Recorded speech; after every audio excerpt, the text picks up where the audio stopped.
Good day mga boss, may installation kami ngayon na bi-LED. Ayan, 3.0 mga boss, golden yellow.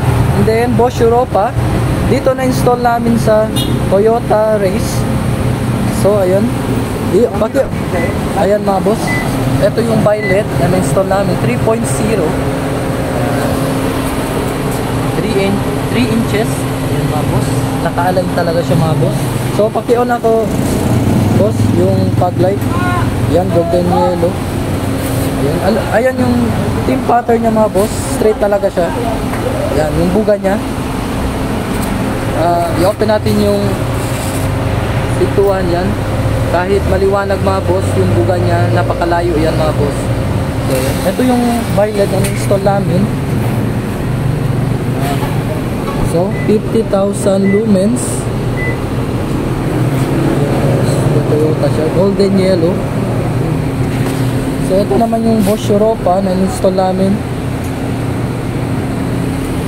So ito mga boss yung bi-LED mga boss, may high beam feature ito. Pag may high beam sa headlight, sasabay yung fog light natin. So bale pala naka-tap yung high beam niya sa park light. Pag mag-on yung park light, mag high beam na siya agad mga boss. Ayan. So ayan, naka-high beam na yan mga boss. Paki-on ako ulit boss. Bali yung old stock niya mga boss, nandito pala yung bi-LED na old stock niya.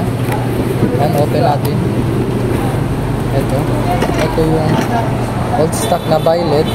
Sobrang gaan siya mga boss, compare dito sa projector type ng bi-LED namin. Ayan. So pakinggan muna natin yung tunog ng Bosch Europa. Boss, sample ako, Bosch Europa.